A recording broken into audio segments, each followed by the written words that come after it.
We're going to be talking about really what's going on. It's pretty wild. So I've got a photo here that helps sum it up a little, all in one shot. So from the 1970s, and actually I've got some notes going back to the 1960s, but things have become so unbelievably unaffordable. So let's talk about that. Episode 3. So you want to mark the time? Because that's when episode 3 starts. I already marked it. Episode 3, we're going to be talking about this. It's got to change. Something has to change. Prices on everything are out of control. Vehicles like the Ford Maverick, with their incredible fuel economy and low price, comparatively speaking, are so unbelievably important at times like this. Because let's look at the real story. What's really going on? A lot of people are going to tell you that, hey, it's not bad. Inflation and income have actually gone up together. They match. So we're all fine, right? Are we all fine? We're just not working as hard as our grandparents were. And that's just not the case. And it's not true. A lot of people are struggling. And heck, look at us. I've got 2 jobs. I've got 2 jobs to make everything work out. Inflation has risen by a factor of 10 from the 1960s. And income, people's pays, have also increased by a factor of 10 from the 1960s. Now, if we go from 1970 versus 2023, here's the real problem. You've got housing. Housing has gone up. You know, your average house cost in 1970, $15,000. It's gone up 29 times. That's not the inflation and income factor matching of times 10. It's 29 times more expensive. From the 1960s, it's 35 times more, your home. So $15K in the 1970s, $436K now. So that's wild. Rent has gone up 20 times, so $108 a month back in the 1970s. In 1970, $2,000 a month now is your average. Yes, some regions it's $5,000, other regions it's $1,000. We're talking about averages here. Cost of education, $500, now $11,000, from 1970 to 2023. So it's gone up 20 times, while incomes have only gone up 10 times. Yes, inflation has gone up 10 times, so incomes do match inflation, but your dollar is going less far. This is why in the 1970s you could have 1 working parent. Now you need to have 2 working parents. There's issues with that, real issues. Gas, 36 cents a gallon, now $3.80 on average. Gas has followed inflation. Gas has also followed incomes. So gas, which often a lot of are complaining, goes towards gas. People, when gas gets more than inflation, people are often ready to take arms in regards to gas prices. But the problem is that's not the real issue. There's so many other bigger issues. Even if gas goes up to $5 a gallon, it still isn't destroying our buying power as much as housing and groceries. And we need a shelter. We need housing. We need food. We die without both. At least in Canada we do, because polar bears will eat you. No, the cold will freeze you out. So 3.5 kids being born back in the day in 1970, 1.9 now. So that is an issue. I want to talk about it for just a moment. I guess it is, we'll call it today's rants. We'll put a nice picture. Let's try nothing that'll make me too happy, because I'll actually get off the rant. But something that costs me a lot, but I love. Inflation is taking its toll, folks. Since 1990 even, inflation puts us at 2.3 times. Meanwhile, salaries needed to have risen also by a factor of 2.3. However, everything, and that's not an issue. Our salaries are following, but schooling's gone up.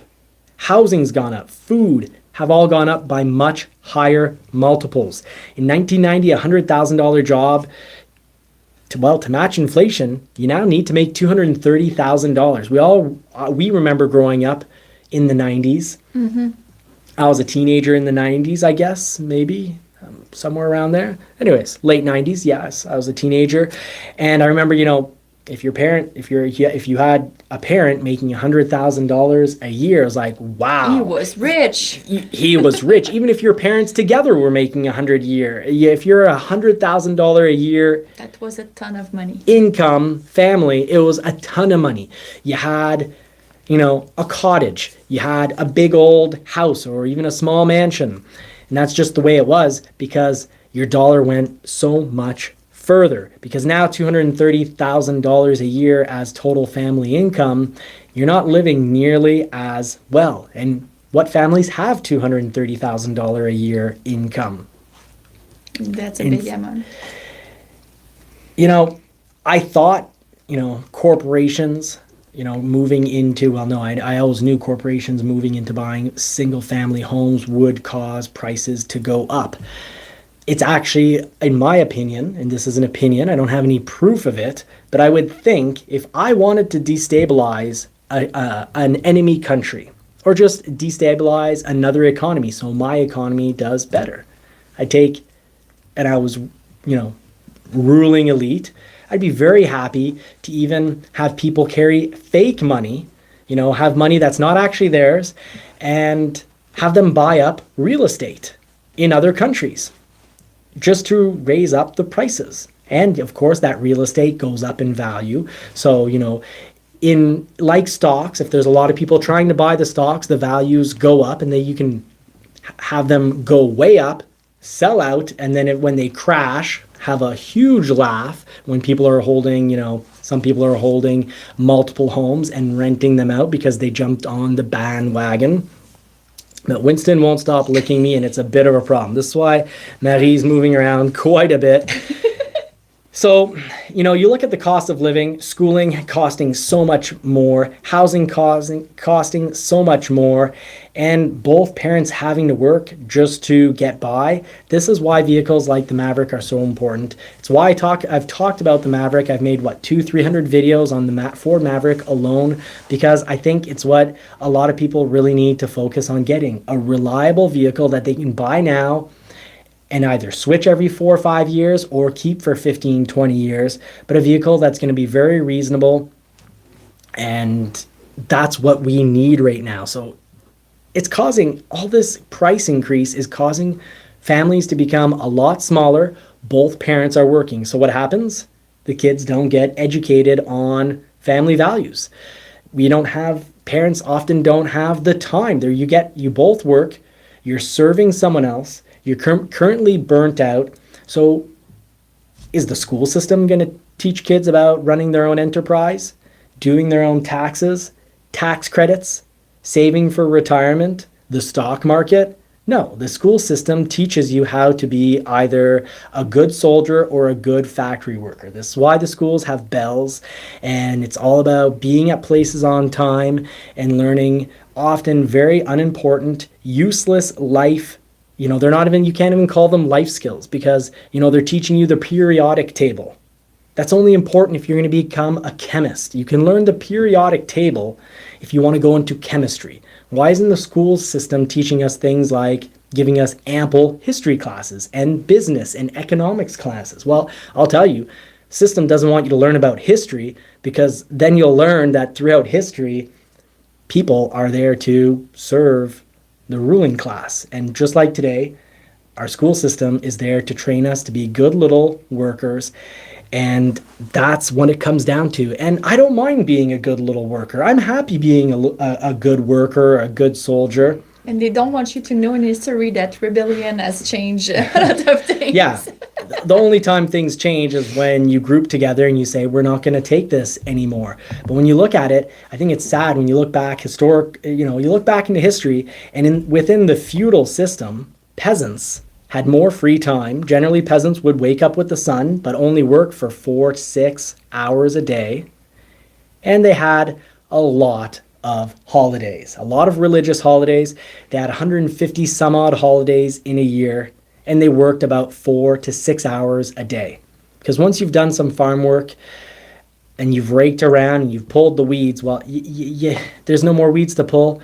the cows, the 2, 3 cows you have, they're milked. Well, when there's nothing left to do in the day, well, then you drink beer all afternoon. Peasants drank a lot of beer, incredible amounts of beer, but it wasn't as high percentage as it is today. It was more around, 1 to 3% beer. But that's what they're drinking all day long because water wasn't always deemed as the safest option. But quite frankly, I think they're having more fun than us being buzzed off beer all the time. They weren't really all that buzzed at the 1 to 3%. But generally, a life of working 4 hours a day with 150 some odd days off per year and drinking beer every day does seem kind of nice. It seems kind of nice. But on all serious note, I do want to talk about this because mortgage rates right now are going to potentially kick people out of their homes. It's going to destroy families. It's going to create all sorts of stress. And it's having people create smaller families. And I think this is sad because even whether you have 1 or 4 kids, when do you really have time to really, on a daily basis, teach them about ethics and behaving within a society and, behaving in a way that doesn't impact others negatively? Not all that often, and the schools aren't making a huge effort towards it. And I'm sorry, but it's these high interest rates aren't just going to wreck people. They're going to wreck people unfairly because banks are making a lot of money with these interest rates. Because when you think about it, a bank, who provides the first 20% of a home's value? You do. The house you're buying and your cash together need to equal 20%. How much money does the bank need to print to either invent or have borrowed to them in order to get you the mortgage? 20%. So the whole reason the bank actually has any money whatsoever in regards to your home is because you're promising as a debt slave to pay back over 25 years based on your credit score, your previous behavior as a good worker bee. You're allowing them to invent money, either that they essentially are inventing money. They're helping to create inflation because your 20% is your money and your home's value makes up the 20%. That way, if you don't pay, they're not losing anything. When people start losing their homes, the banks aren't going to lose anything unless everyone loses their home at the same time. They're not going to lose anything because none of it's their money. We pay up year 1, they get their 20%. And with that 20%, they get to invent 80% or borrow 80%. If you lose your home after 5 years or 10 years or 15 years when these prices go up, when your mortgage goes up with a 7.5% interest rate, what happens? They get to make a ton of money with your home. It's purely in their advantage. And the whole time, when they borrowed you money, it's really your money you're borrowing because you're borrowing on the promise of the quality of your work. It's zero risk for them. And they got to lend out money they wouldn't otherwise have. They got to invent money and put their name on it and say, here's your mortgage from us. We're now going to charge you 7.5% for money we could have never gotten without your promise to continue to be a debt slave and without your record of being a good worker bee. So I think it's ridiculous. The whole mortgage world is a complete scam. And that debt is what's making it so that we work at least often 8 hours a day, often 2 hours a day, and making it so, guess what? We can't properly educate our kids. So we send them off to go get useless skills where they don't teach them about ethics and they don't teach them and life, and they don't teach them about doing your taxes or running your own enterprise, your own business. They don't teach them to be creative. They discourage creativity. The whole school system is about go learn the periodic table by heart. Go learn multiplication by heart, because somehow when you grow up, you're not going to have a calculator and you'll never, you need to memorize multiplication. You need to memorize, unimportant points in history and there's very little history teaching. But so much in the school system isn't needed, and there's so much that is needed that does not get covered. And these mortgage rates, even if you are surviving, leaves you with very little money for food, which has gone way up in cost. So what are people buying and feeding their families? Well, they're feeding their families all this processed food and sugary food. Sugar, horrible when it comes to processed food and sugar food. To summarize it really quickly: Alzheimer's, diabetes, heart disease. It makes it so that you slave away your whole life You don't for have time retirement. to cook, too. You don't have time to cook, so it's got to be that microwaved, processed food that's going to make sure that you probably kick the bucket only a few years after your retirement, if you even get to your retirement. Huge boom while you're unhealthy your entire life. Huge boom to the healthcare corporations. So, and a lot of this comes down to these nasty, nasty mortgages that are drawing us of all our money, feeding our kids food that isn't good for their health, doesn't help them learn. Kids on sugar, it's proven studies, kids on sugar are horrible learners. It's the worst thing to feed kids. It gives energy for 2 minutes, and then you're in a crash mode. And a lot of people, we go through our entire lives not questioning anything because we're too tired to question anything, because the food we eat makes us tired and unhealthy and depressed and sluggish. And all this unhappiness and stress and lack of time with our families, what happens? People get a divorce. And that's a whole other financial burden. And that's usually a lot worse for men, because a lot of men end up committing suicide. Men have much, much higher rates of suicide. Outsider Reviews doesn't want me ruining McDonald's for them. I won't talk about that because I don't want to get assassinated. No, I'm just kidding. I won't get assassinated. McDonald's will kill you. They don't have to pay to get you assassinated. They'll kill you over a short period of time anyways. Eat McDonald's every day for a few years. Good luck. Good luck. We'll talk at, someone that the person's grave. So I think it's just awful that a lot of the problems that we have come down to the price of food. And it's horrible when you think candy and sugary foods and processed foods cost a lot of money now. They used to not cost a lot of money because people would say, why am I going to buy that crap when I can just, buy some fruits and vegetables and actual meat?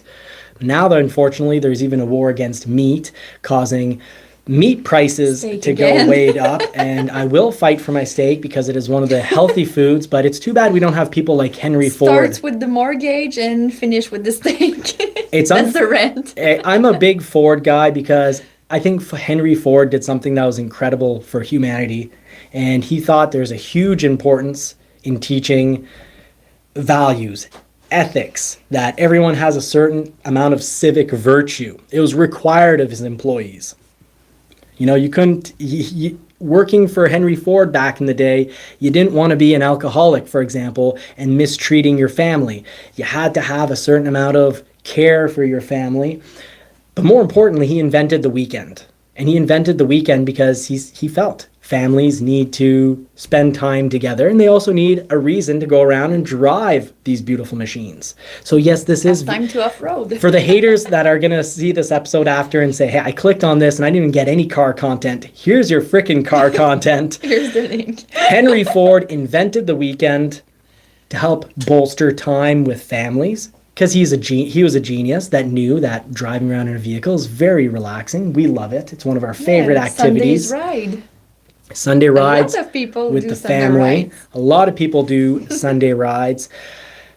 But we need to get back. We need more people like Henry Ford fighting for the rights of workers. And whether we want to call them just rights or privileges or, a break from giving your time, energy, and creativity into something. We need time to take care of our families, to make sure we don't end up with divorces, because financial stress ruins most relationships.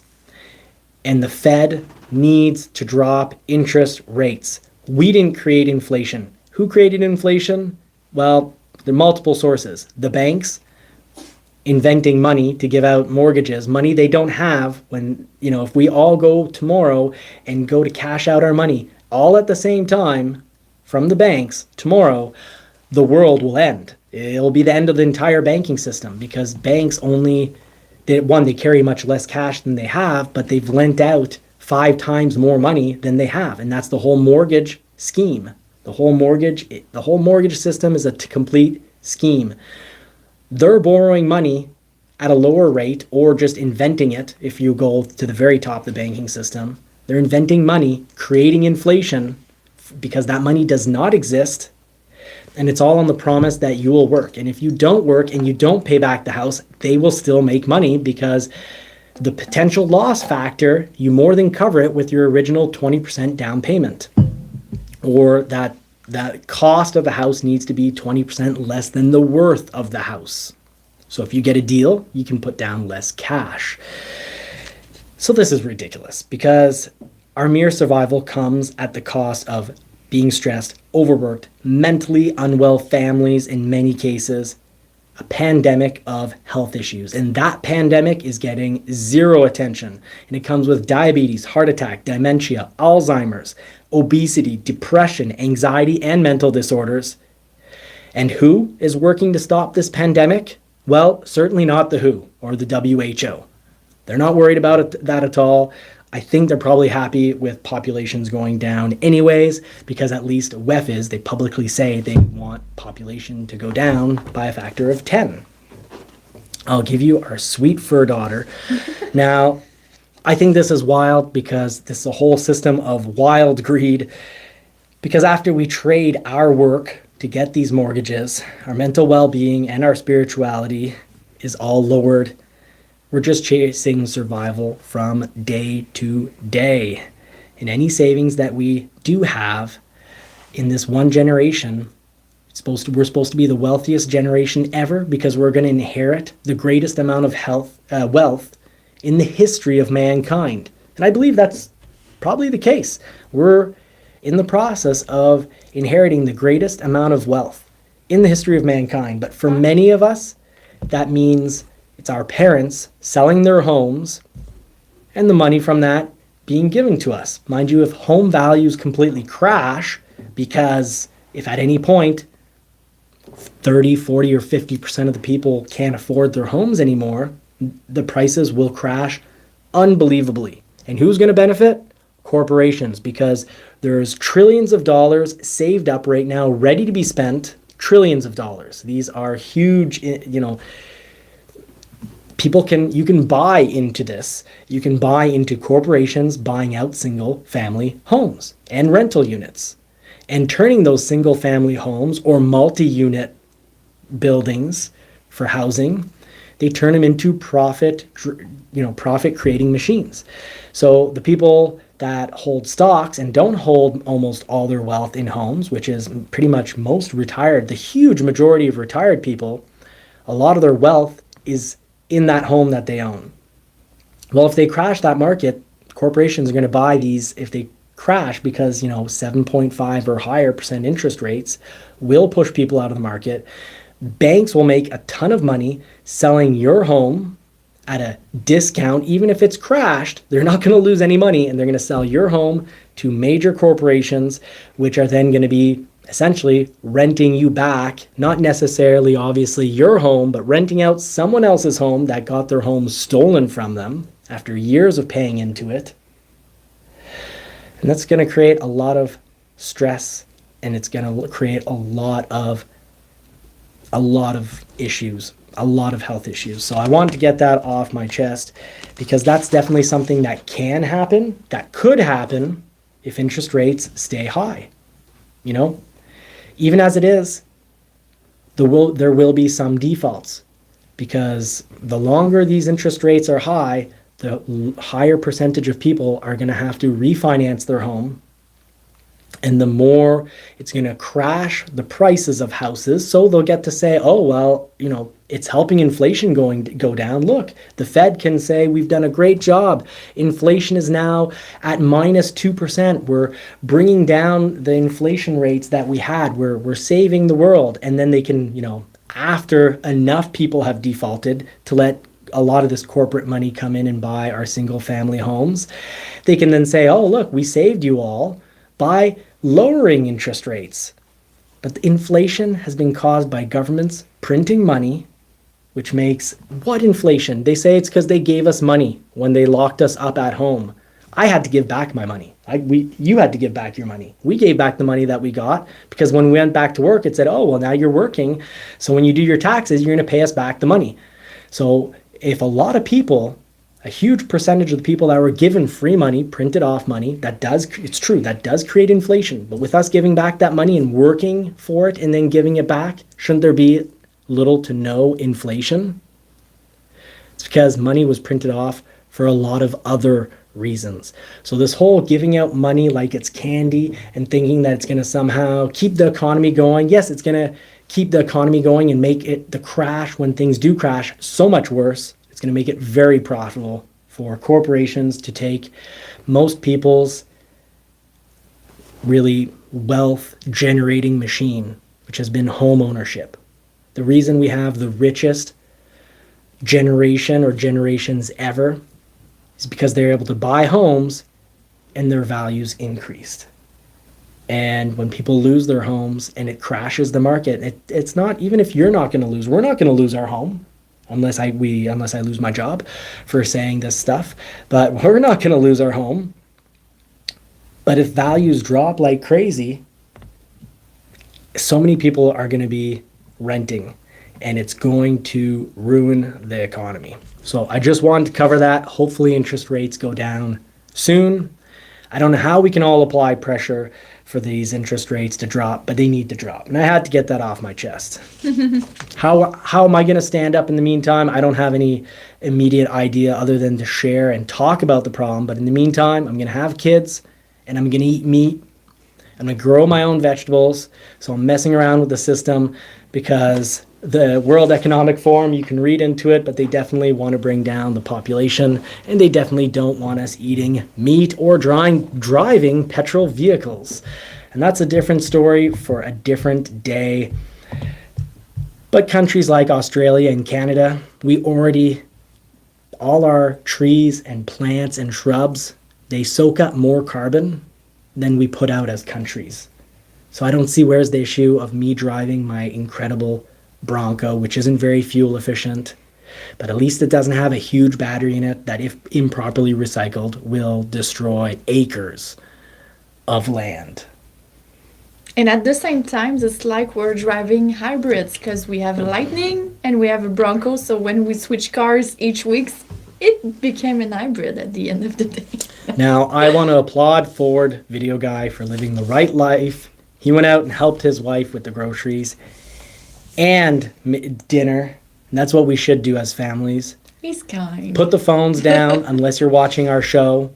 But in general, put the phones down and talk to one another. Mm-hmm. Spend time together and be strong as families. Remember, prior to World War II, the ideal family setup were family compounds where you'd have basically the whole families living. You go to Europe and they lived in circles and you had these shared common areas where you'd play with your cousins. Well, this created very strong family units where you'd have the cousins, the aunts and the uncles, all the cousins, the grandparents, strong family units. And now the family units aren't strong. And as a people, a working class, we're not strong either because we get distracted by silly things.